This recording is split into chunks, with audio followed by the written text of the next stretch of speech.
And here's a quick review of the Y-3 Kozoko Low. As I've made clear before, I have a pretty unnatural love of Y-3 designs, especially when they have boost soles. This one is the low-cut version of the Kozoko. There's also a high-cut version. I got this because it was on sale, which is really the only way you should ever be getting Y-3 sneakers. Because rarely will they sell out at retail. I think retail is too high for what they are. The Y3s aren't always better made than regular Adidas's. This Kozoko, I think, is a rare example where I think the workmanship and materials are better, but not to the point where I'd feel comfortable paying retail. I tracked this down on sale on Y3, and when you can get it on sale, you can get it for less than the retail of an Ultra Boost. And since I like the aesthetics, and it also has an Ultra Boost sole, I was happy with what I got for the price. Let's start with the upper. Like I said before, I really like stretchy uppers. Once you get used to prime knit, it's very difficult to go back. This is not prime knit. This is a mixture of this is some sort of laminate, and this is some sort of nylon. But as you can see, these bands here, I guess it's supposed to be like a stylized Adidas 3-stripe aesthetic here, but they give support to the shoe.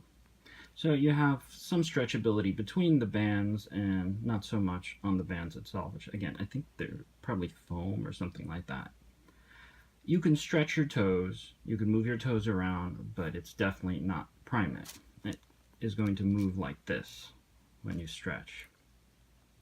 I've walked in these about maybe 15-20 miles now, and they're loosening up, but again, it's a far cry from prime knit. The lacing system is almost like a nod to Jordan 10s, in that under the laces you have these elastic bands that are fixed in place. As with most these types of sneakers, I've never even undone the shoelaces. I don't even know if tying the shoelaces or removing them would make much of a difference, since the bands hold everything in place. And this part is elastic here.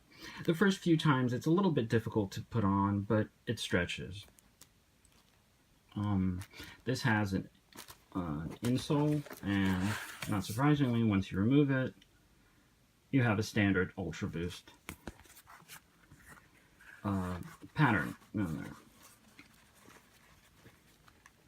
So just to quickly review, the upper is not that stretchy. I happen to like the aesthetic, and it's certainly very snug because of the bands, but as far as stretchability, it's nothing close to prime knit. You do have, again, the more you wear it, it becomes more flexible this way, but anything else, this is pretty rigid in the toe. Now to get to the bottom, we have, as I said, an Ultra Boost sole with continental rubber. And that is as comfortable as any Ultra Boost. Now, in the big picture, as I've also stated before, for me, prime knit plus Ultra Boost is the most comfortable. Anytime you don't have extreme stretchability in the upper, I think you lose comfort. And that's the same thing here. This isn't as comfortable as an Ultra Boost 3.0 or 2.0, but it's still very, very comfortable. The material is really good. It's a nice mixture of leather, nylon, and almost dress shoe-like with this strange pointy toe. I got it true to size. You could probably go half size under, especially if you remove the insole. Overall, I really like the aesthetic.